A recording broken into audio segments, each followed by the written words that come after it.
If you could introduce yourself to, based Valkyrie in the background, by the way. Yes, XB-70 Valkyrie, best aircraft ever built. It turns me on, kind of, just a little bit. Yeah, so, okay, for those of you who don't know who are watching this, so we got an American flag, and we got an Valkyrie, the X-70B, I think it was what it was called. It was an experimental aircraft, and these canards, or these wings, or whatever, they like went down in a certain way to force air in a certain way. So it was it wasn't hypersonic, but it was like a supersonic jet. And it was similar to the SR-71, cruising around Mach 3. Right. Good. And the problem with it was, as far as I know, is that the stress through the wings were so intense that they constantly had to be rebuilt. And then also they created vortices. So they created air currents behind them that caused an accident.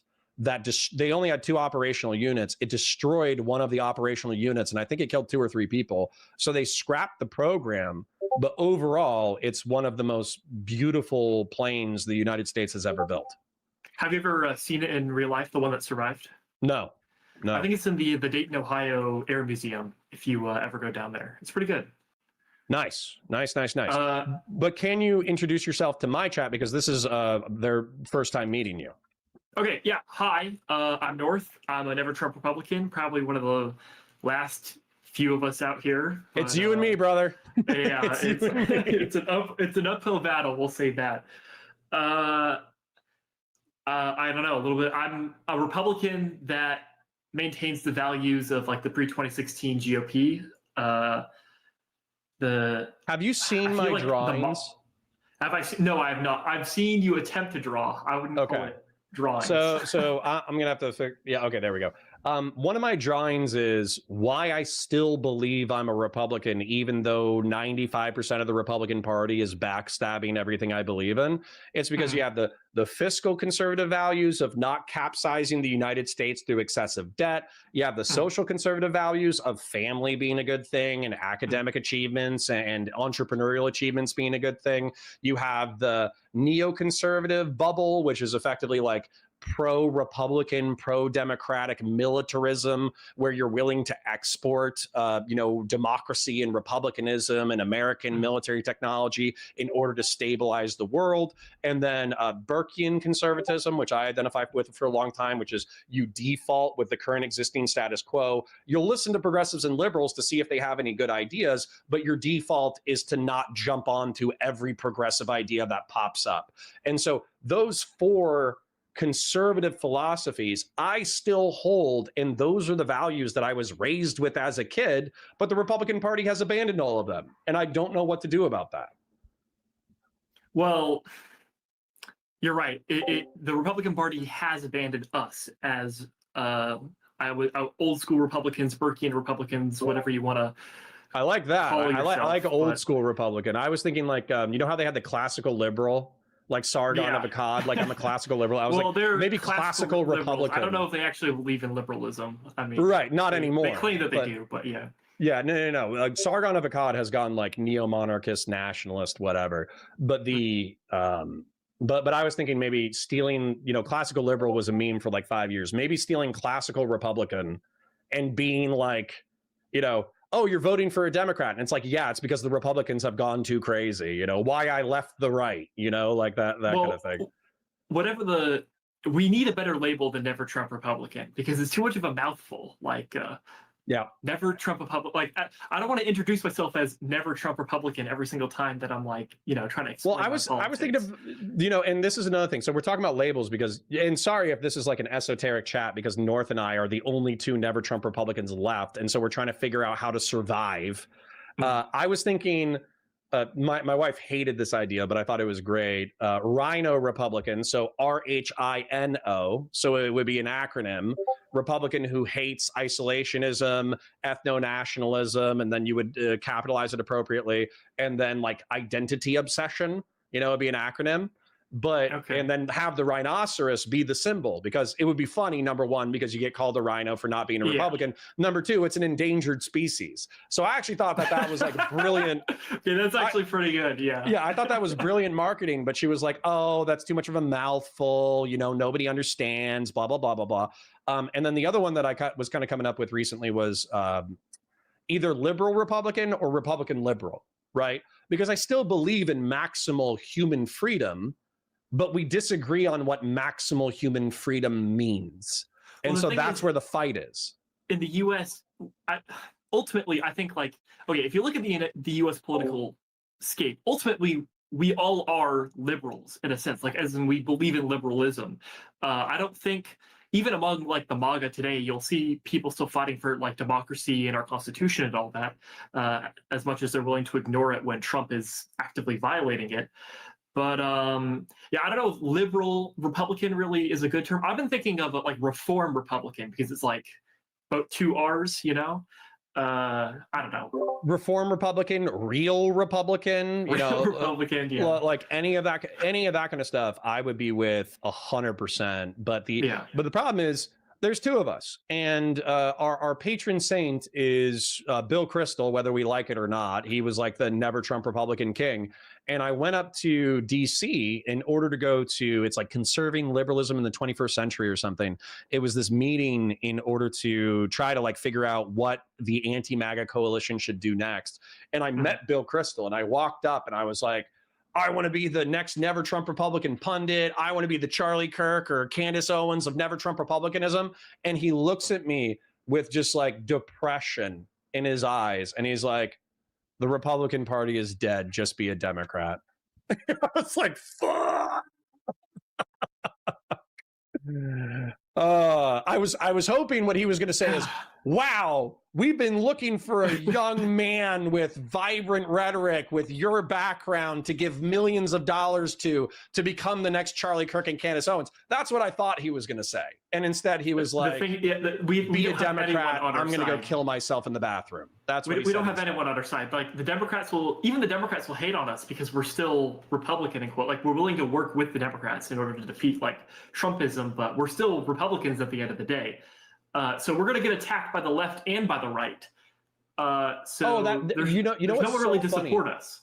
You know what's so funny is Pisco tried to do that to me the other day.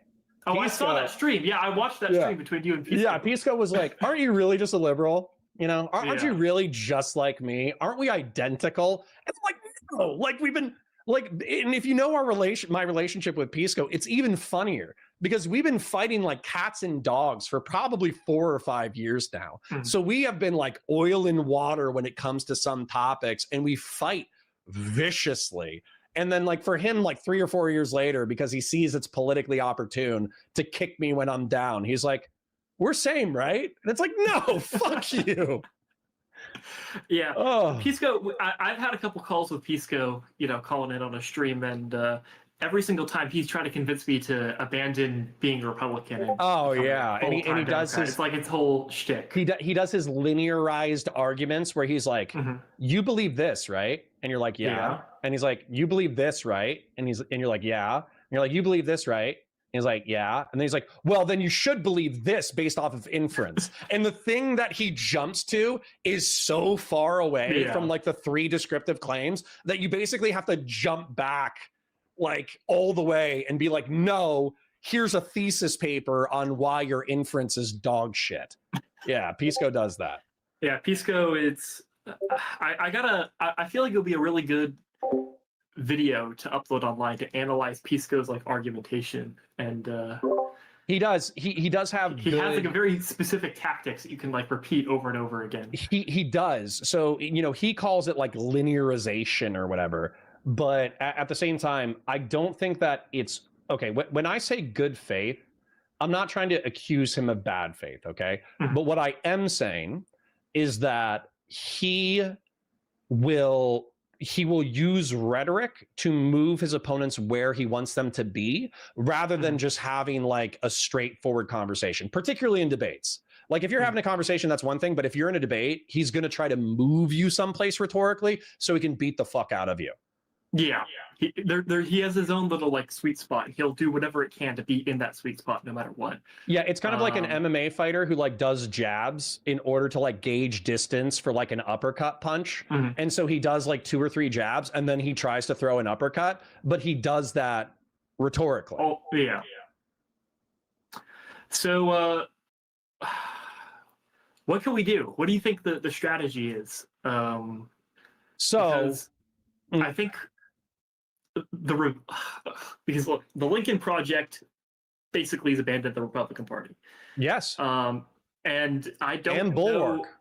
Yeah, I was going to say, are there any other organizations that still fight for our values? Everyone who's out there has become a Democrat. And then also with the assassination of Charlie Kirk, it feels like there was a fracture in the MAGA movement, in my opinion. If you're talking about like the techno-feudalists, if you're talking about the immigration hawks, if you're talking about the, I don't know, like the Trump cultists, the people who will stick with him even after he's revealed to be a pedophile with Jeffrey Epstein, like there were fractures. If there were 3 or 4 groups that made up the MAGA coalition, there were fractures in each group. But the murder of Charlie Kirk has like revivified their loyalty to each other and their loyalty to MAGA conservatism or whatever. And so as a result, like, yeah, there's an opportunity. And if anything, I would borderline think that the Democrats would want to fund personalities like us in order to fight for the soul of the right and try to reestablish like normie republicanism. But they're so busy fighting for funding and projects amongst themselves that my constant criticism of liberals being like crabs in a bucket who constantly rip each other down, their incompetence destroys them at every turn. And so I have no idea. I feel like I have to become independently successful in order to run my own program. Yeah. Not only is it the infighting, but okay, sorry. I had a train of thought. I just lost it. Was it simping for the far left? Because that's what I would say immediately after that. Yes.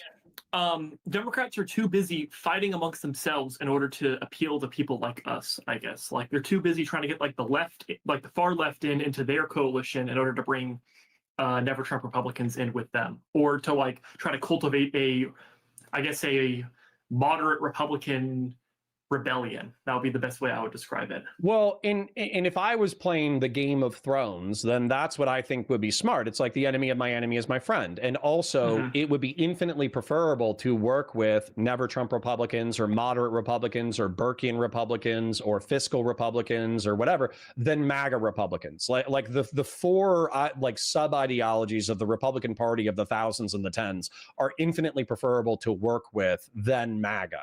And so you would think that there would be some appetite in the Democratic Party in order to like foment that inter-Republican civil war. And also if the Never Trump Republicans actually like, because Trump's a fucking pedophile who's crashing the economy right now. Like, so for me, it's like, it's only going to be a matter of years where we are going to survive the Trump presidency.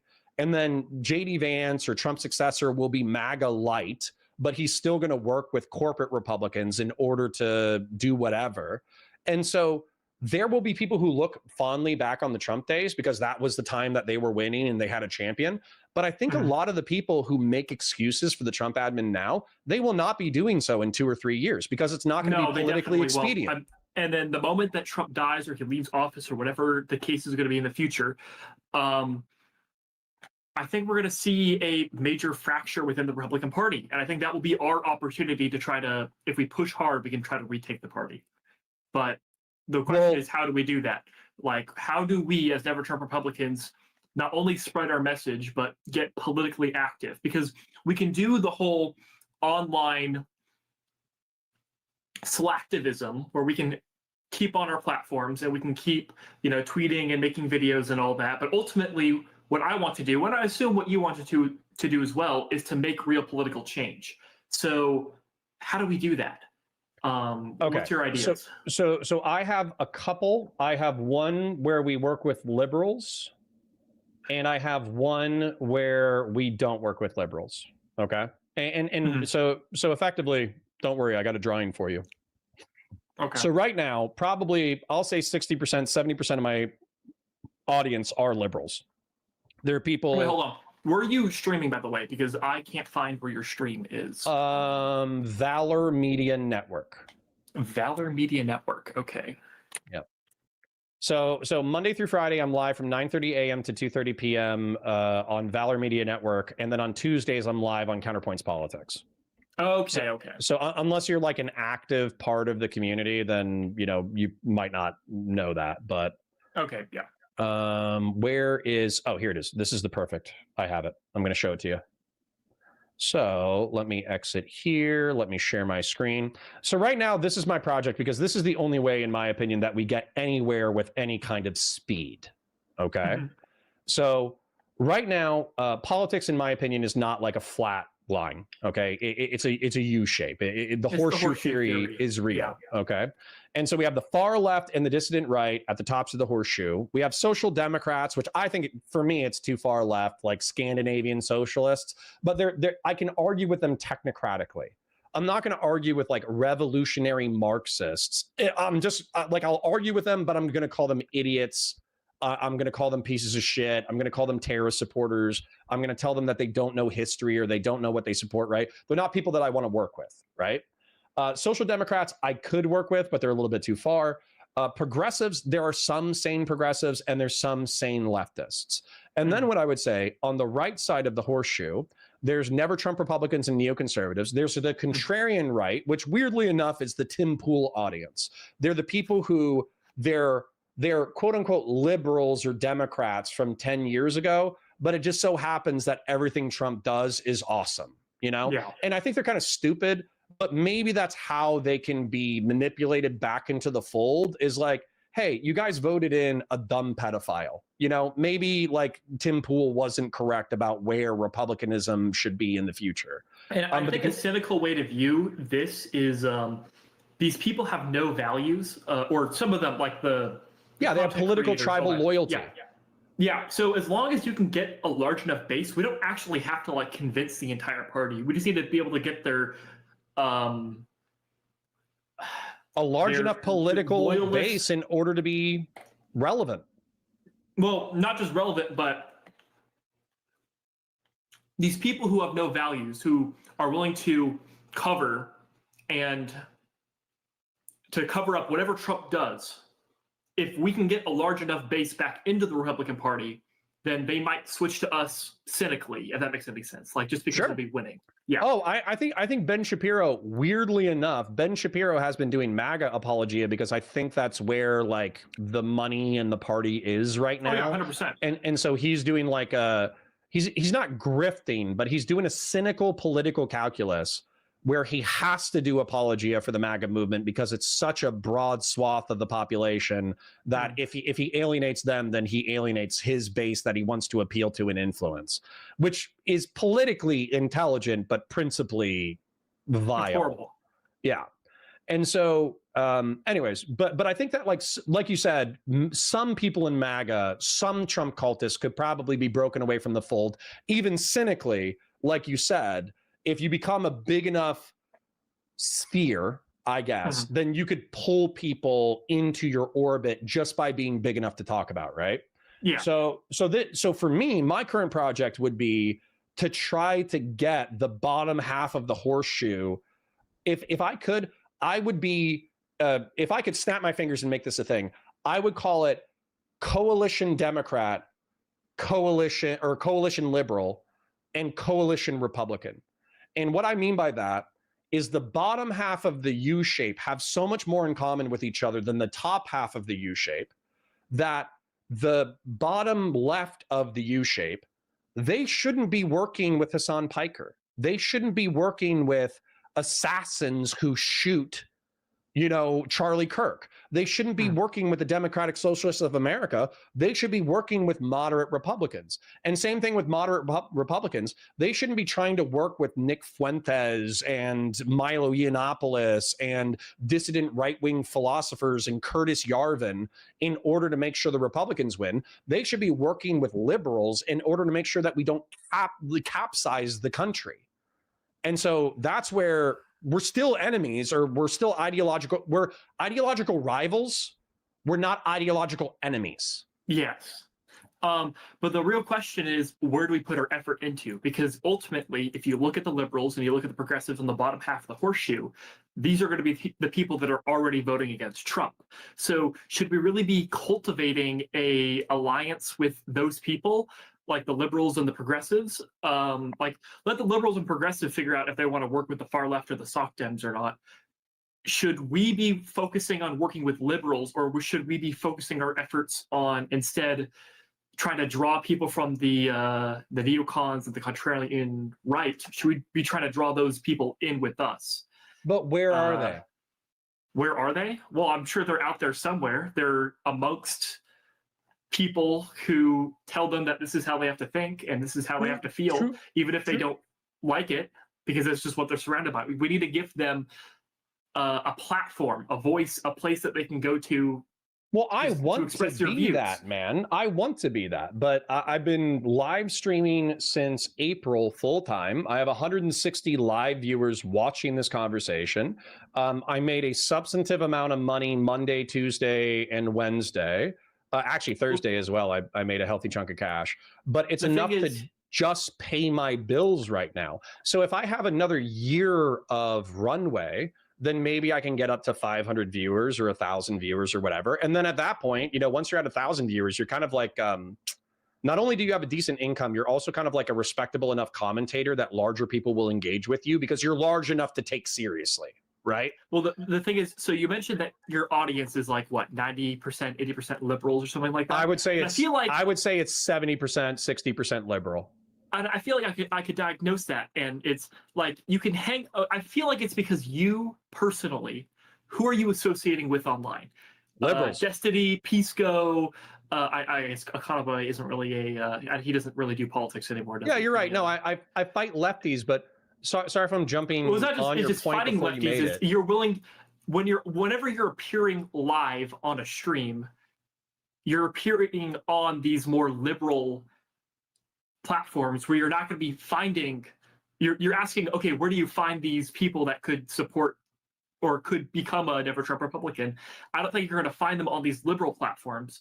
You're going to find them on the Tim Pool platforms, what would have been Charlie Kirk, or the effort that you should be putting should not be cultivating liberals, but should be cultivating the MAGA types to draw away from them.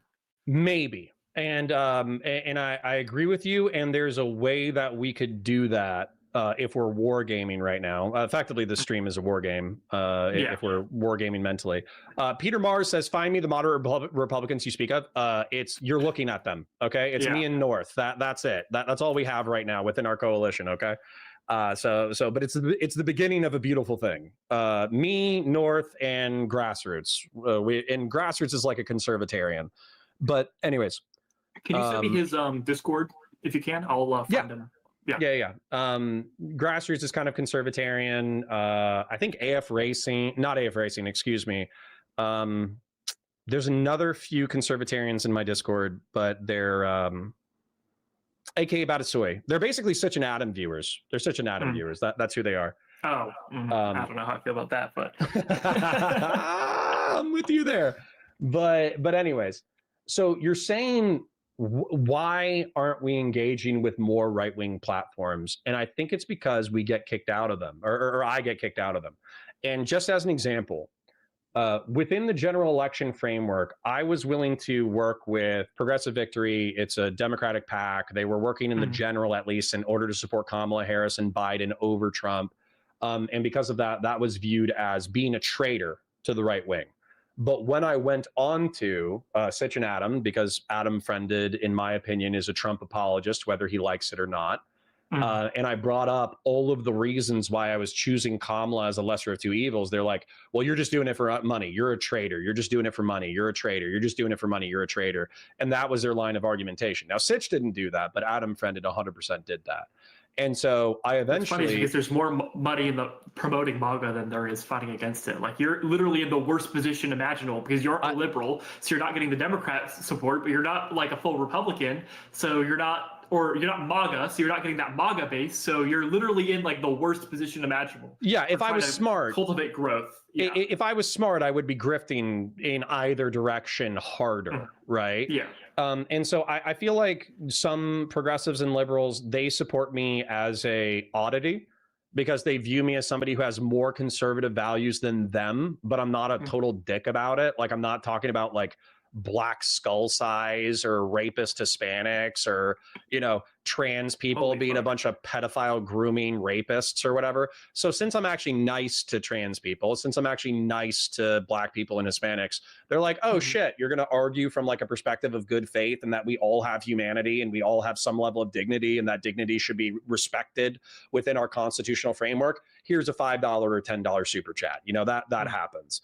And then Grassroots, you know, I hope I'm not throwing him under the bus, but he's effectively told me like he's in a decent economic spot. He's willing to support the channel. And he thinks that the value that I bring to the streaming space as far as trying to bridge these political gaps is valuable. So he backs that financially. Now, so you asked me an important question though, that I think I can speak to. You said, well, how do we get into these right-wing spaces in order to actually cultivate people who are more like us, who are choosing MAGA and the red pill, not out of some like sense of loyalty, but probably as like a lesser of two evils calculation that you and I think they have wrong? Yeah. Is that the question? Oh yeah, 100%. Yeah. Yeah, so there's a show that it recently popped up called Raging Tomato. It's a debate show, but I think it's going to grow. Yes, I'm familiar with the Raging Tomato, yeah. And they had soy pill and tally bots as liberals fighting some red pill dudes who were trying to ape Andrew Wilson's formula. And I think disproportionately, they have right-wing red pill creators who are ready to fight people in a debate space. That's where I'm going. I'm going to show up. I'm doing a show with Andrew Wilson next week on Raging Tomato. And if he cancels, I'm just going to debate all the other stupid red pill fucks that are in there. And I'm just going to try to make my way up that ecosystem. Because I think you're right. Even when I'm appearing with liberals and I'm fighting liberals, I'm the token sane conservative. Whereas if I was in that space, I would be the sane conservative fighting other conservatives. Yes. And another thing, how is it that Pisco, okay, so you mentioned that you betrayed the right, you know, by going on like Progressive Victory and all that. How is it that someone like Pisco can get on the Tim Pool podcast or show or whatever you want to call it, but someone like you are unable? Like, what's do you know like the difference I've been on twice, and truth be told, I've been on Tim Pool twice for the same thing that Pisco's doing. But I think that I was effectively like a right-wing heel because they couldn't really find somebody who was a shitter, let's be real, a shitter streamer, right-wing streamer who was willing to fly out in order to debate Econo Boy and Fabian Liberty. And so I was basically like a backup heel. And those debate performances, they weren't bad, but they weren't my best show. And also I was to the left of the people. I was to the right of Sock Done Left, but I was to the left of Tim Pool's audience, you know, if we're accepting that dynamic. And then I was to the left of Fabian Liberty, but Fabian Liberty's ideology is stupid as fuck. So their audience were more primed to side with Fabian Liberty. Now with Pisco, and I try to speak in good faith. I try to say whatever's on the top of my head. So I'm not a Pisco systemized debater. I'm not a Steven rhetoric coach style debater. Just people say shit at me and then I say shit at them. And then sometimes it explodes and sometimes it doesn't. You know, that's the way that I debate. And people find that refreshing, but it's not always the best content. And so I think that's why I didn't get invited back. I think the reason you asked me a question though, which is why is Pisco getting invited back consistently? He's an excellent heel for Tim Pool. He pisses off their audience the exact right way. Yeah, I guess I could see that would be a reason why. So then, should we be changing, or should, I guess you specifically, because you're the one with the audience here, should you be changing your rhetoric and like the way that you debate in order to be the guy that pisses people off, in order to basically engagement farm. Any publicity is good publicity. I mean, that's genuinely my problem. It's a constant temptation in this sphere where it seems like the worst behaved people are the people who get the most amount of attention. However, I think that the audience that I've cultivated for the past 6 months, I suppose, is I think they value honesty. I really do. I think they, even if they disagree with me, they value me articulating what I see as I see it, and me fighting them from a position that they know that I hold. And I'm not really being like hyperbolic. I can be angry, but I'm not really being hyperbolic. And I can be funny, but I'm not really telling them anything that I don't believe. And while I do have a substantively smaller chat than a lot of other people, I find that my chatters are above average intelligent. They're above average employed. They're above average generous with their super chats and their money and their time and attention. And so weirdly enough, I'm not trying to glaze my chat too much, but I do think that I have a quality over quantity model at this point. And so I don't want to lose that necessarily. Yes, but then it comes down to, is the quality versus quantity model really what we want in the end if it doesn't enact any meaningful change or any meaningful growth? Or if I was stuck at 200 live viewers in April, I would probably hang up the cape. Just being real. Like so I started in April, a year out will be April. If I'm hard stuck at 200 viewers, I might not do this forever. I might become like a video essayist or something. Do you utilize your audience at all in order to like promote growth? Like having your audience or even you yourself like clip yourself and try to upload that on like X or on TikTok or whatever in order to promote yourself? Not as much as I should, but that's also because I think they're, at least in my opinion, disproportionately intelligent and employed. So I kind of want them to have like a voluntary, interaction with my thing. But yeah, there's plenty of marketing things that I'm failing on. I'm failing on being in TikTok and being in the TikTok debate space. I'm failing on creating short form content and putting it on TikTok. I'm failing on marketing my own content within Twitter. I'm failing on, promoting large debates before they happen. Normally I just show up and I do them. So yeah, there's the creation of the content, which I feel like I do okay with. And there's the having good relationships with lots of creators, which I think I do well at. But the whole marketing gamesmanship side of it, I don't think I do well at all. Is there like, I feel like we have to sell our soul a little bit if we want to make any meaningful change. Well, and real quick, speaking of selling my soul, McDevin for $2. I value your dedication to the Constitution. Thank you. I appreciate you, King. And speaking of which, Shill, like the stream, share it with your friends, engage in chat, super chats if you got them, memberships if you got them, parasocially love you, et cetera, et cetera. But, bear in mind, North and I, if we're like 90% aligned, 95% aligned on politics, then, that's, it's refreshing to have this conversation, I suppose. Yeah, it's refreshing to have people that believe in conservative values, but can recognize that Trump is not. There's two other people that I know that I love who we disagree on things, but we're still aligned. Jeb Tan and Ryan Mullally. Ryan Mullally cares about natural rights in the Constitution of the United States, and he effectively wants to create like a new party because he feels like the Trump MAGA has abandoned it. And third partyism never works in America. If we have to enact any meaningful change, it has to be from within the party. Well, and that's why I was thinking it was like a coalition thing would work better.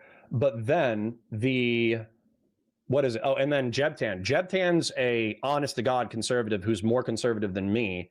However, he was not able to vote for Trump because he saw Trump was such a piece of shit. So he didn't vote for Kamala. He didn't vote for Biden as a lesser of two evils calculation, but he did not vote for Trump as like a principled, like you tried to overthrow the United States, go fuck yourself, right? Mm-hmm. Squad Wiper says, can I join the Discord? Of course, just let us get through the combo.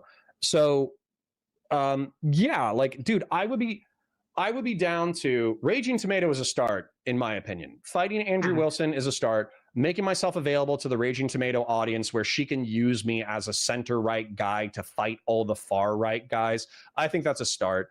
If it's Andrew Wilson and Andrew Wilson's cronies who are regulars in the Raging Tomatoes space, then I think that's a perfectly good way to continue to beat up on the right wing, the far right wing. And then what I would say too is the other thing that we're lacking, but it's for a lack of time and money, is going to Republican spaces. So going to RNC events, going to TPUSA events, going to whatever, and then just talking to people at those events and trying to network within the Republican establishment. Because I'm fairly well networked within the Democratic establishment. I know all the right people, but I don't know that in reference to the Republican establishment. And I think that's one of the main issues that I was talking about before. It's with you're very integrated into the whole. But they're all MAGA though. Politics. Yeah, well, yeah, they're all. But you still need to talk to them. And I'm not saying we shouldn't try. Yeah. I'm not saying we shouldn't try. I'm not even saying that it wouldn't be productive to try. It would probably be productive because maybe there's a bunch of like MAGA Republicans who are gritting their teeth through the MAGA movement because they know that they can't do anything else. Do you remember? But they're waiting for someone like us. Do you remember Kyle Rittenhouse? Of course. Yeah. I'm pretty sure he, on like his Instagram or something like that, sent out a post saying, I don't know if I'll be voting for Trump in the 2024 And then he election. got cannibalized and bullied. Yeah, completely ate up online. And I think that's one of the few things that gives me a little bit of hope that there's probably people out there that there's people out there who can recognize what's happening, but they just have no way of platforming themselves. Is there like a network we could create, you think? Yeah. Like a Never Trump Republican. Yeah, but you're going to have to bear in mind though that this is so this is the thing, and people were criticizing me for being so obvious. Okay. Because I'm very truthful. If anything, besides anything else that I am, I say the world as I perceive it out loud. That's one of my many great sins. So when people were like, why are you associating with Steven? He's such a piece of shit. He's such an asshole, whatever. And it's like, I'm encouraging him to be less of an asshole over time. And I do consider him a friend at this point. But if we're talking about pragmatic political shit, if I go on to something else, which is a show that we have not created yet, but we've done it 2 or 3 times as friendly professional associates. What happens is I get a dozen or 2 dozen DGGers who are like, you know what? Most conservatives are pieces of shit, but Connor has some interesting ideas. I'm gonna go check out his channel. And then boom, I get an extra 10, 20 people, every time we do a show. And so for me, it feels like I'm building up a small base of people who are at least tolerant of my ideas and ideology. And so if I did that for the next 5 years, we're going to have a big debate sometime. We're going to have a blowout sometime. We're going to have a big fight where some people think I'm more right than Steven is. And people outside who watch that big debate are going to come into my community. And so for me, like, I'm not going to burn that bridge because Steven, I consider a friend, but I'm also not going to burn that bridge for a professional reason as well, which is liberals keep giving me opportunities because they hate MAGA so much that they'll give me opportunities. And so that's my thing, is like, I would have liked to have gotten to Bill Kristol and the Bulwark before they became Democrats, but I didn't. I wasn't able to. I didn't have enough clout. Well, with the this might sound a little fucked up for me to say, but I'll go say for it anyway. I love fucked up with shit. With the death of Charlie Kirk, I think this is an opportunity. Because I agree. We're going to see it's Turning Point USA is not going to survive Charlie Kirk. At least I don't think so. I think it will. I think Ben Shapiro's picking up the mantle. Is he associated with TPUSA? If I check Twitter correctly, there are half a dozen conservative creators who are saying that they will be going to the next Turning Points USA event. And I think that I saw a tweet, I'm not saying it's true, but I saw a tweet of Ben Shapiro basically saying, like, I will guide the institution until it is out of choppy waters. So, okay, the problem is that TPUSA, the reason why it was so successful is because Charlie Kirk was willing to do the work. And I don't think many of these conservative grifters who, well, they claim to they won't. They can claim that they're going to go to the next event, and they might actually go to the next event, but they're not going to be like Charlie Kirk, where he was going out every single week, different university campus, talking to like literally as many people as he can. Like, love him or hate him, he put in the work, and I don't think these conservative creators, I don't think they're willing to put in the work like Charlie Kirk was willing to do. I am. Unfortunately, so working for Valor Media Network, I stream 25 hours a week. Okay, and the network itself has a very limited budget. If though, let's say that I talk to the Midas boys, because the Midas are half running. They own Valor Media Network, I suppose. So let's say that I got into a meeting with the Valor boys or the Midas boys, and I said, "Hey, we have an opportunity. I'm a never Trump Republican. I know this crazy kid named North, and he's a never Trump Republican.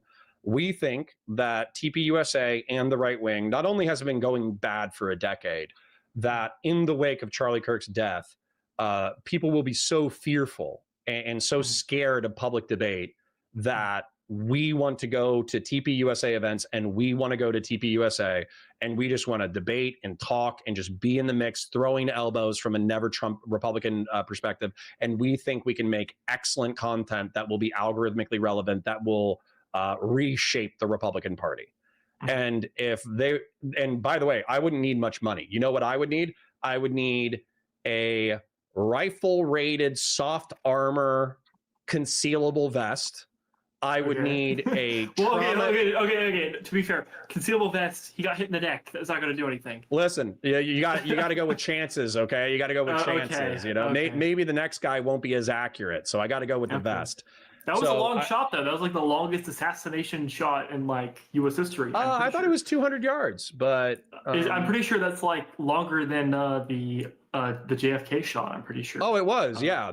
I think JFK was like 100 or 150 or something like that. Yeah. So it was longer than JFK. I almost guarantee, and I think it was like 25 yards longer, or as long as the Butler, Pennsylvania attempt. Right. So no, yeah, it was a decent shot. Like the guy clearly was like he's hunted as a kid or something. Or just got lucky. I mean, I think it was just one shot, wasn't it? Or is it multiple shots? Yeah, it was one shot with a bolt. Okay. So, but anyways. So like I would want, if I'm going to start traveling the country and missing weekends with my family, and I'm going to be tired and I'm going to be grumpy and this, that, the other, and realistically, the causing a civil war on the right in order to reclaim the Republican Party in the name of sane republicanism. Maybe that's a tag right there, sane republicanism. I should rebrand the show to the last sane Republican. So except for North. But if I did, I would want, and it's $1,600, by the way. I would want a $500 trauma kit. I would want a $1,600 soft vest. I would want travel and expenses paid for, and then I would do the rest, right? As long as my bills are paid, I don't give a shit. As long as my bills are paid, I don't care. I would show up. I would risk getting shot. I would risk getting into fights. I would risk whatever in order to go make that content. But the question is, unless you're sitting on a few $1,000,000. No, I'm not. I wish. Yeah. So either we would have to wait until I'm big enough that I have my own money that I can fund my own adventures, or we would have to find a patron. And like I said, Bill Crystal is, I could email him, but that dude, he seems like one bad conversation away from eating a gun. This is why I would like to get in contact with some of these organizations that used to be the Never Trump Republican. Like, I think there are still enough opportunities with like the Lincoln Project that even though their messaging is dog shit, but they have the funding. They have some funding at the very least. Yeah, but now they're just like right-wing Democrats. Yeah. So listen, like, but that's okay. So we presented one option is if we were independent, we do it ourselves. If we found a patron, which could be a liberal, by the way, but if we found a patron who believed in the project, then we could do it ourselves. The other if I ever got big enough, we could do it ourselves. The other option, though, and I'm not I want to be convinced by you. I don't want to convince you. Okay. Trust me. I have like lots of love and good memories for my family and decent conservative people and ideal Republican values and all that kind of stuff. I have plenty of nostalgia about what I thought being a Republican was. I just don't know what it is anymore. The other option, though, is that I'm just going to be real, chat. Sorry, liberals are pussies. Okay, they just are. They're just pusillanimous. Okay, so they saw Charlie Kirk's neck explode, and despite talking about COVID deaths and police brutality and these murders and this, that, the other, I'm not going to lie. Half of the liberal friends I talked to who are involved in politics, they had a panic attack. And they had a panic attack because they were like, oh man, it could be me next. And I was like, that was always true. It was always true. That threat to your life never ended, I guess. Right. Now Stephen understands that, but a lot of other liberals are more pusillanimous than Stephen. And so a lot of them basically had miniature panic attacks and they were like, I'm not doing a college event ever again. I'm not doing a public event ever again. Yeah, because they're scared. They're scared of getting shot. Doing public events, that's what happens. The mission? Public. Yeah, like it's always a possibility. Yeah, but you can be a public commentator from the comfort and security of your own home these days. You can be a YouTuber and get tons of money. Then you aren't doing anything if you don't go out into the real world and actually. Well, I agree. Okay, well, Nor, you and I are of one mind on this. We could have always gotten smoked. We could have been at any public event and gotten smoked. That was always the case. Mm-hmm. So yeah, like you're taking whenever you do a public event, whenever you go to a crowd of more than a few dozen people and you don't know who those people are, you are running the risk of getting stabbed or shot or killed.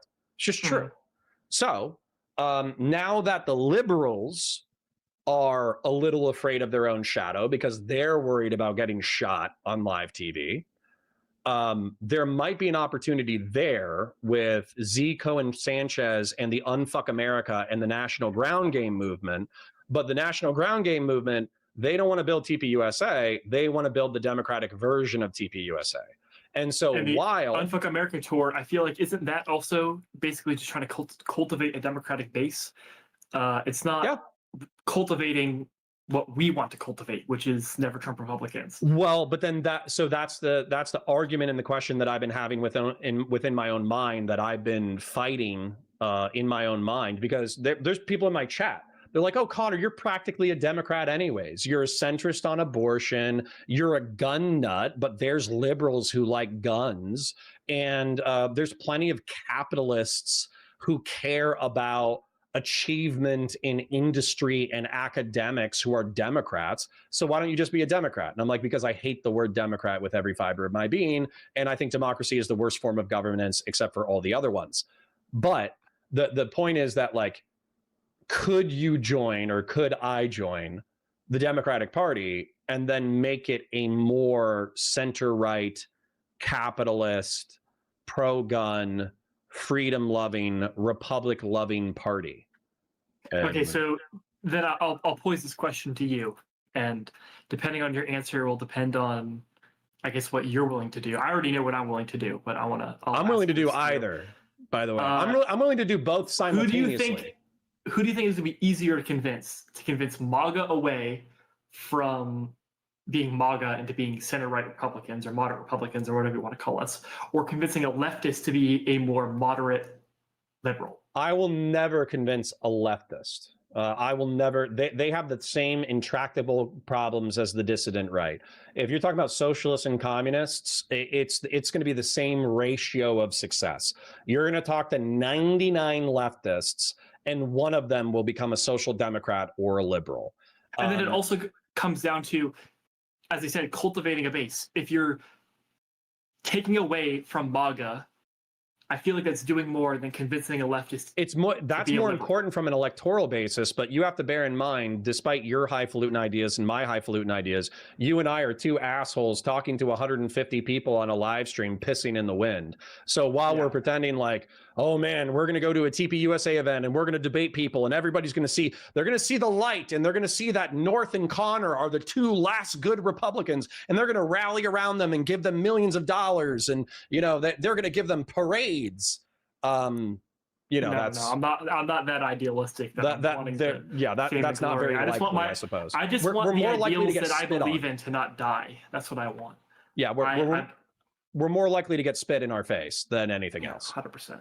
So, but that is where, in my opinion, the right-wing TPUSA debate project of fighting MAGA to try to get MAGA back to the center right is almost more important than making liberals more center right. But making liberals more center right is easier. And so that's where, for me, I would actually do both simultaneously.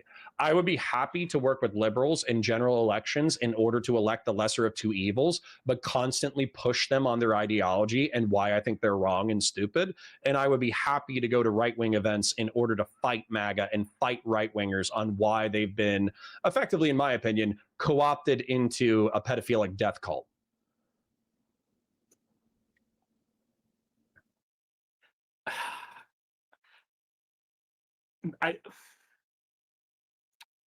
Yes, you can do both, but there's another issue that we have is that we're just two people.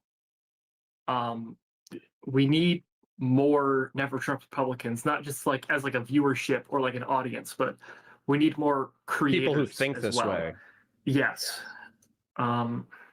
Sapien Green gave us 20. I think DKK. I think it's like the equivalent of like $20 US. He said, "A small contribution to your take over the Republican Party fund." Thank you. We appreciate it. See, we already. I think he's a European liberal, or maybe he's a European center right guy.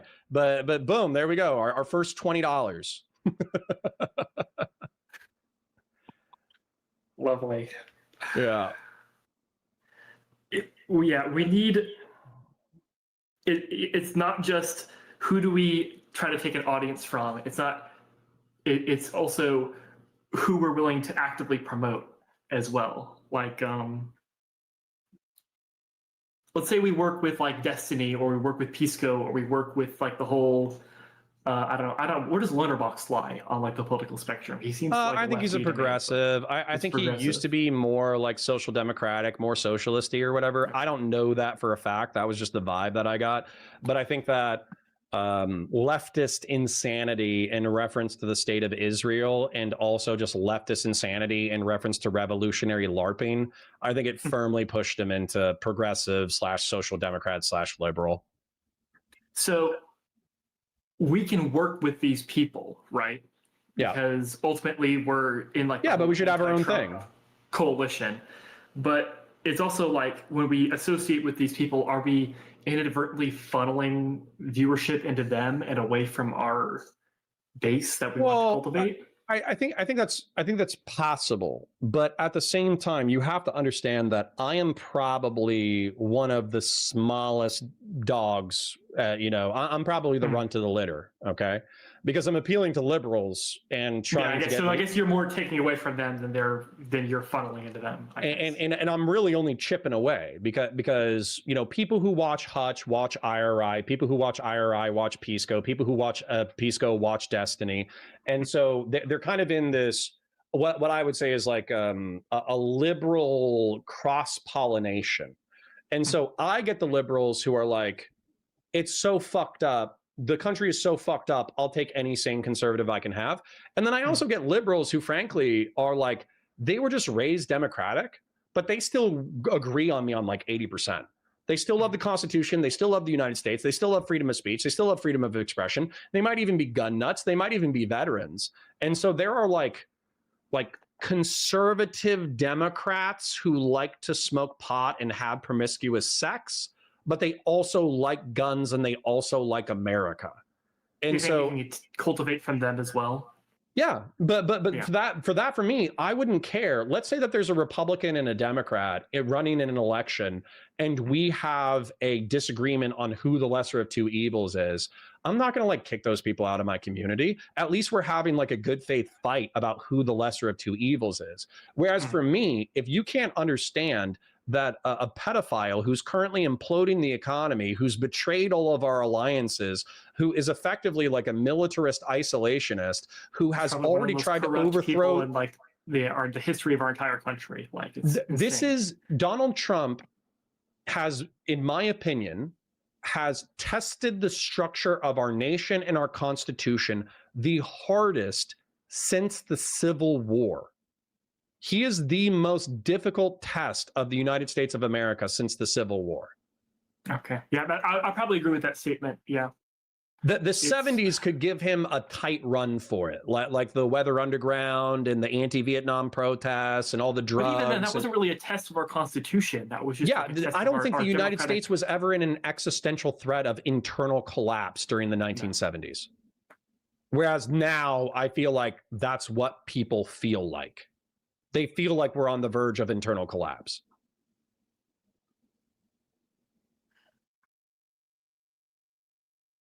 Hold on, I have a list of questions that we can still go through. No, it's okay. I'm thinking. Because the truth is, I think I want to do both. By the way, I do want to. It's sorry, not go just ahead. wanting to do both. It's can you do both? Yeah. As a matter of fact, I would say I'm more successful in the liberal mission statement than I am in the right-wing mission statement, but I also haven't tried the right-wing mission statement, so maybe it's time I try the right-wing mission statement. So what I mean by that is I think that I should continue. I'm going to text Zico and Sanchez, who's the head of Unfuck America, in a couple of days. She's probably still shocked about the Charlie Kirk assassination. And I'm going to ask her what her next steps are. Because as far as I understand it, Charlie was shot when he was debating an Unfuck America person. Unfuck America. Was that really what that was? Yes. And then Unfuck America has been following Charlie Kirk's TP USA events specifically so they can create debate content against Charlie from the Q&A sections. They've been doing that. So the question is, can UFA accept us or accept me as someone who is willing to help them with their project as an anti-MAGA person, but who has my own principles and values, but then allow me to debate liberals and progressives and leftists on why I think they're wrong, and they can tolerate me as a creator, and we can grow that way. And then simultaneously, can I work with Raging Tomato and the right-wing sphere and the red pill sphere in order to start debating right-wing schizos and then get a profile that way? It's a two-front war. Mm-hmm. It's always a two-front war. Yeah. And then this is a very important question that I have to ask you. Trump dies. Trump leaves office. Let's say there is a sliver of never Trump republicanism that reemerges out of that. Do we abandon coalitioning with the Democrats in order to promote that within the Republican Party? I would if it was politically necessary to do so. But there's some things that liberals we agree on, right? Well, yeah. So liberals, in my opinion, the root of the word liberal, they don't always live up to their stated values. But the root of the word liberal is ultimately like maximal human freedom. Right. Mm-hmm. And so within that are ideas like the free market, entrepreneurship, freedom of speech, freedom of conscience, that kind of stuff, and also freedom to choose your own destiny. And I think that that is something that a never Trump moderate Republican revival should also share with. So if there's a bill that comes up that is threatening the liberty of American citizens, then we can partner with liberals in order to vote that shit down, gladly so. However, if they're like, hey, we need to pass a federal law that you can abort a viable fetus at 8 months and 30 days and suffer no criminal penalties, then we're going to be like, nah. No. Like, we're going to be like, nah, we're not going to back you on this one, guys. Or we're going to ban all guns except for muskets. Then we'll be like, I'm not going to sign off on this one. Put on my powdered wig. Yeah. Bayonet. Yeah. The triangle bayonet, so it's more difficult to stitch up. Mm-hmm. So sorry. Micro Joey for $5. Thank you for the donation, by the way. Do you believe we're looking at a future civil war? No, I think we're looking at the Irish Troubles. I think there's going to be assassinations and shootings and maybe a few bombings every now and then. I don't think it's going to be two uniformed sides fighting each other. It'll be paramilitary and terrorist organizations killing relevant political members of the opposite party. And honestly, I don't think it's going to be that crazy, but I do think that easily within the next week or two, somebody who's buying into the civil war rhetoric on social media could 100% kill a left-wing alternative media creator in retribution for Charlie Kirk. So that's another thing as well. I feel like we should not be identifying. Ultimately, our goal is to. Sorry, can I yell at somebody? Sorry, can I yell at somebody real quick in my chat? Oh, yeah. Conservatism says liberals don't want to take away your guns. Rush Limbaugh lied to you and confused the nation. Those are progressives. I don't agree with you. Wine mom liberals definitely want gun control, and they definitely want an assault weapons ban. So I don't agree with you, conservative liberalism. Anyways, sorry, continue, King. What I was saying is we should also be trying to get on as much mainstream media as possible, like the Piers Morgan show. That's something that seems able to get on a lot. Obviously, we have no fucking clout. This is highly idealistic and talking about a future that might be years away with promoting our movement. Oh, somebody mentioned this too. Peterson fans. Jordan Peterson fans. Jordan Peterson fans?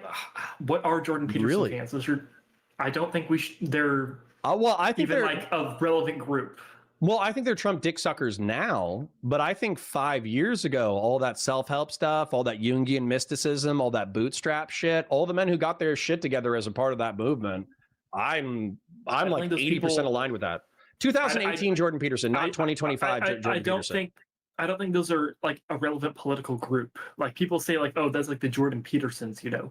Well, I'm just saying engaging and debating his content. That's what I'm saying. Like if you were trying to attract those people. But there's nothing to like debate in his content. Like his core thing is just like pull yourself up by your bootstraps, which is part of, I would say, part of like conservatism, which is self-reliance. I mean, you're probably right that you would probably just watch it and you would be like, yep. Like, are we going to be debating like get out of your bed and like make your bed sort of content, or are we going to be like debating like the existence of God with like Jordan Peterson? Like, I don't think this is right. Is that okay? Jesus, stop beating up the chatter / me for thinking it's a good idea. I got it, North. You're the political strategist for the Never Trump Republican movement. I get it. I just have ideas. Yeah. Well, okay. So what I would say in all seriousness, because what is it? So did we start talking at 1? Yeah, I called you at 1:58. Okay, so what I would say 12:58. Yeah. Okay, so what I would say is, if you have more to talk to, we want to, but I also think that we should probably strategize in DMs / yes, we should get Jebtan / we need a group chat. That's what we need. Grassroots hegemon. What about my chat? No, we need a group chat, like on Discord. Like yes. Oh, and Ryan Mulally. So no, if you're looking for far right-wing audience to capture, go for PBD, Patrick Bet David. They aren't ideological. They are success-based, not emotional culture war. That sounds like dog shit content. I'm not gonna lie. That sounds like what's it called? The hustle culture. I wouldn't call it hustle culture. Like the Andrew Tate types, where they're like, red pill. Yeah. I wouldn't call, but what do they call them? Manosphere. That's what it is. Well, and by the way, I don't think those people actually vote. Like, I don't think that's like. And by the way, like Squad Wiper. I'm not saying that like those aren't center right pothead barstool Republicans. They probably are, but that content is such dog shit. Like, what am I supposed to do? Am I supposed to watch like PBD be like, you know, what's the problem with millennials and Zoomers these days? They just don't work hard enough. They just don't grind hard enough. You know, they just don't take their education seriously. They, you know, realistically, anybody in America can be an entrepreneur. And then I'm supposed to be like, no, like I want to encourage entrepreneurial spirit, but I also think that we can improve the systems of the United States of America. So I just don't think that that's It's not whether or not that's the audience I want to attract. It's the question of whether or not like that content is good content. It's an unwinnable argument. That's what it is. It's they're saying like, oh, I want everyone to be an entrepreneur, and like anyone can be an entrepreneur. I'm like, well, okay, not everybody should be an entrepreneur. That's exactly. For sure. Not everyone should be an entrepreneur. Exactly. But it's the could versus should argument that if you even engage with that whole debate, then you're just gonna be like seen as like anti-capitalist or something like that. Exactly. So, and then instead of attracting that audience, you're alienating that audience because they don't want to talk about government handouts in order to incentivize small business development, you know, because if you can't do it on your own, then you shouldn't be doing it at all. I'm going to work 80 hours a week at my McDonald's kitchen and I'm going to eat ramen every single day until I save up $500 so I can start my own business. And it's like, bro, that's probably not going to work out. But anyways, so we'll figure it out. We'll game plan it. But the reason why I'm asking is because I'm about to hit 5 hours and I am pretty tired. So but I still think that this is a good idea. So what else did you want to discuss, I suppose, is the question. Let's see here now. I didn't write down too many questions. What's your opinion on South Park? This is a bit irrelevant to our discussion. Go for South Park pulled back their episode that they did where it's like Eric Cartman parodying Charlie Kirk. I don't think that was Matt Stone and Trey Parker. I almost guarantee you that was Comedy Central. Maybe about 5 or 10 years ago, they had a Muhammad episode, and they released a censored version of the episode that specifically talks about how they should have been able to show the Prophet Muhammad, and Comedy Central they prohibited Matt Stone and Trey Parker from releasing the censored episode where they did not display the Prophet Muhammad, and they had a censored bar over him the whole time. Whole censored bar over it. Right. And so for me, my dollars to donuts, I almost guarantee you that's not Matt Stone and Trey Parker. Matt Stone and Trey Parker have never pulled punches, in my opinion. That's probably the network. And they probably have some contractual thing where Comedy Central still gets ultimate say over what goes on the channel. So, is that a dog in the background? I have 2 dogs. I have a 50-pound Sato, and I have a 30-pound Brittany Spaniel dwarf mix. That's cute. Because of the whole Charlie Kirk assassination, how do you think? Like, should we be allowed to joke about it, or like how should be the proper response? Well, so I think that you need to at minimum acknowledge the seriousness of the situation and how fucked up of a political moment we're in, where I have participated in public events similar to Charlie Kirk. I'm not relevant enough to kill yet, but I'm friends with somebody who's relevant enough to kill and who has dared people to kill him in the past, Steven, obviously.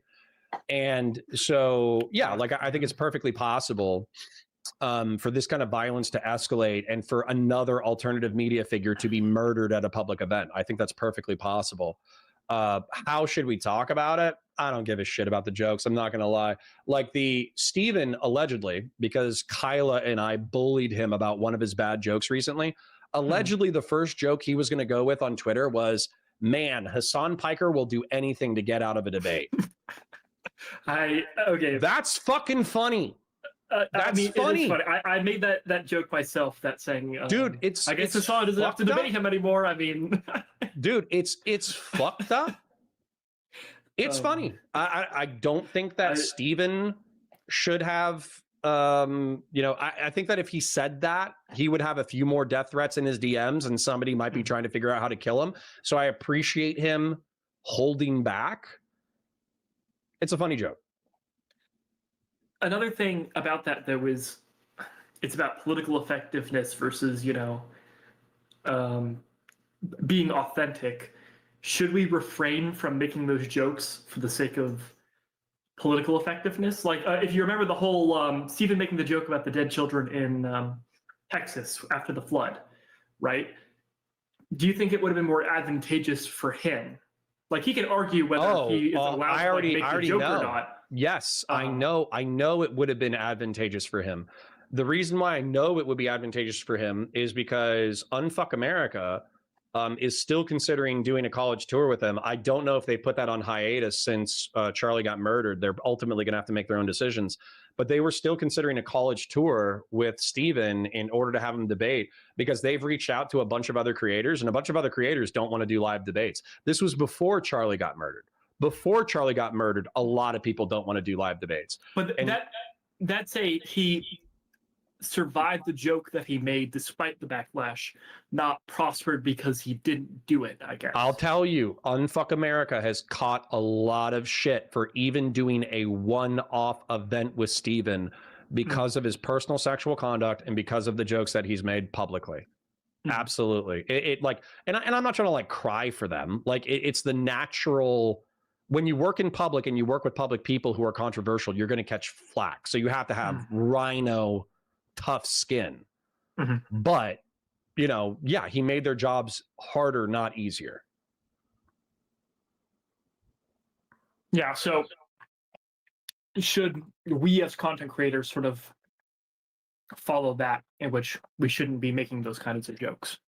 No. Basically try not to be controversial for the sake of everybody's got a plurality of tactics. Everybody's got to decide their own lines. For me, I try not to say anything on my stream. I say plenty of fucked up shit, but I try to say plenty of fucked up shit that if somebody like took a swing on me, I'd be willing to fight back. I try not to say shit that's so messed up that if somebody took a swing on me, then I would be like, oh, I understand. I saying actually it for the sake of saying it instead of saying, if I was a parent, let's say that I was a parent from Texas and my child had been killed at a Christian summer camp, and there was this dickhead on the internet who had joked about my daughter's death, saying that the reason why she died was because she was looking at porn using a fucking VPN. And then I saw that guy in real life. There might be a chance that I would fucking swing on that guy, right? There might be a chance. I'm not saying I would, but I'm saying there's a chance, right? And so if that's the kind of joke that you're making, where if somebody who's personally involved in the incident might swing on you, then you need to know that you're kind of in the right. I don't know. I'd have to think about it more. Yeah. All right. You say you're up on 5 hours? What's that? With you say you're 5 hours into your stream? I'm at like 4:30. So if you have other, I'm basically saying I'm tired. But if you have topics that you want to hit, I want to hit them, because what'll happen is we'll hit a topic, we'll get into the motion of it, and then 30 minutes will blow by, and then I'm going to want to end stream. But if you're kind of fishing for topics, then I don't really have any topics prepared. Basically on here's another thing. I tweeted about this. Matt Walsh talking about the needing to act or whatever, or act accordingly in response to the Charlie Kirk situation. Oh yeah, no, I think that there's like an explicit call to violence happening on like it's not explicit, but he's reading the room. So what happened for the first 2 or 3 hours after the murder was everybody was in such a state of shock. They were like, I can't believe that this happened. Like I can't believe that I just watched Charlie Kirk die. And I feel like there was an initial feeling of, this is so fucked up, we all need to take a step back. But then what happened is one of these fucking losers, one of these degenerate freaks on the internet said, fuck that, this is the line, this is the Rubicon, civil war now. And so that person got a bajillion likes on their fucking Civil War tweet, which is totally stupid and worsens that was the situation. The libs of TikTok account. Sure. And then libs of TikTok did it, and then Phil Labonte started doing it, and then Tim Pool started doing it, and of course, like Phil and Tim are doing sanitized versions of it, and Matt Walsh and Michael Knowles, they're also doing sanitized versions of it, but they're doing it too, and it's because I don't think that that's a genuine response.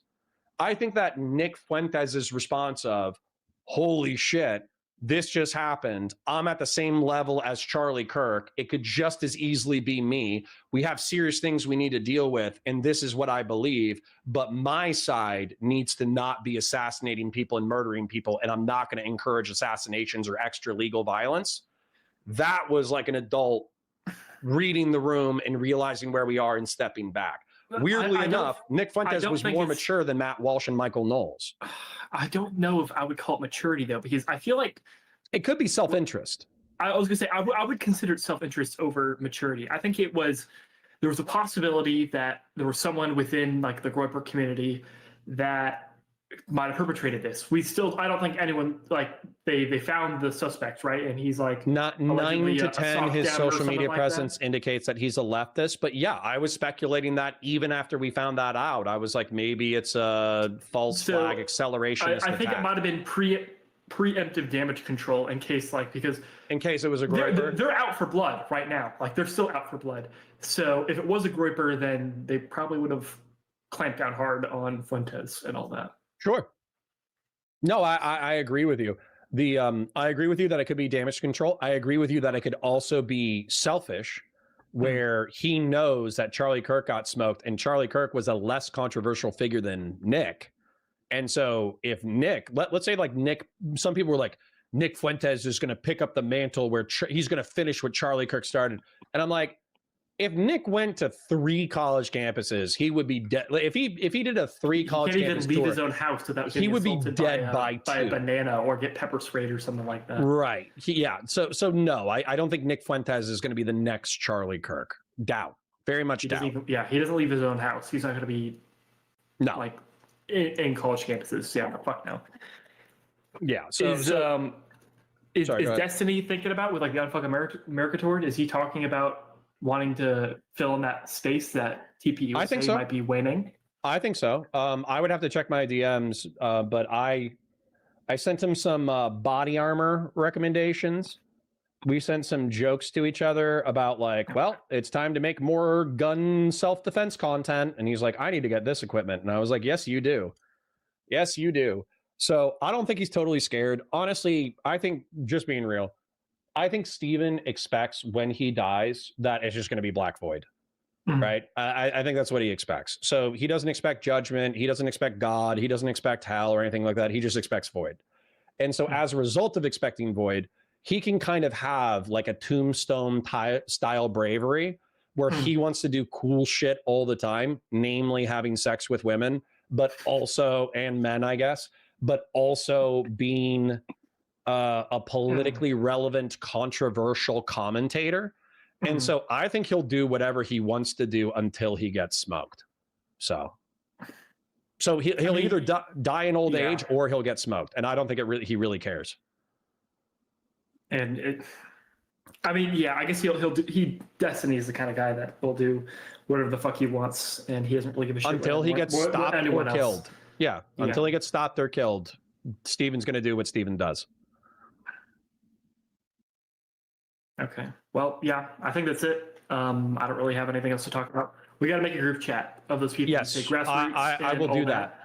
DM me immediately after you leave, and I'm going to like chill out on my phone and scroll for a minute or whatever. But then what I'm going to do is I'm going to add Jeb Tan, Ryan Mullally, and I think I mentioned somebody else, but Jeb Tan and Ryan Mullally, maybe Grassroots, and just say like, hey, this is North's idea.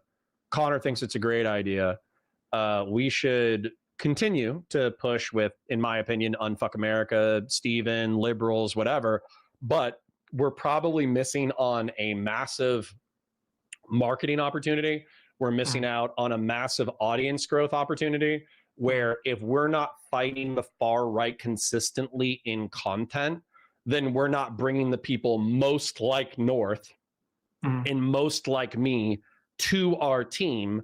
We're making liberals a little bit more right wing. We're not taking far rightoids and making them center right. Moderates, yeah, which is probably more important than making liberals center right is making the far right center right. Drew Pavlov, you know who that is? Oh yeah, of course, I know Drew. And by the way, I like Drew a healthy chunk of the time, but his whole thing where he's like, do you see like the whole thing? The left wants to kill you. The left wants to kill your family. They want to kill your family just for saying ideas. The right wing or whatever, or why the death of Charlie Kirk is pushing me right. It was. I mean, if he wants to be conservative, then I'll accept him with open arms. But I think his reasoning is a little odd. No, I'm with you, and I think the only reason why, though, at least in my opinion, with Australian politics and Commonwealth politics, a lot, even their right wing is like center right. You know what I'm saying? And their far right is fucking crazy, but it's so small that it might as well be irrelevant. Whereas I think that, so him like going from like, I used to be center left, but now I'm center right. It's like, all right, You're still liberal. Yeah, you're still a liberal. You're just an Australian conservative, which is still a liberal. He's going like a blood and soil arc right now. I don't know if you've noticed that on his he Twitter. was always kind of, I don't know about blood and soil, but I know he's always been like a civic nationalist, where like you have to believe in the proposition of the country or you're not really a citizen. That's something that he's kind of said repeatedly that I've seen him say. So like, if you don't actually believe in Australia, if you don't believe in the Commonwealth, if you don't believe in the Parliament, if you don't believe in whatever the Australian dream is, then you're kind of a piece of shit and you should be deported from the country. Yeah, but the problem is that if you're applying that to someone who's born in the country, then it's not like you can really deport them from the country. I don't know how denaturalization works in the Commonwealth. I think it's a little bit easier than in the United States, but it doesn't matter. I mean, it's the same line of argumentation. Yeah. Because for me, if I was appointed dictator for a day, I am detaining Hassan Piker, stripping him of citizenship, loading him into a fucking trebuchet, and firing him into the Caribbean.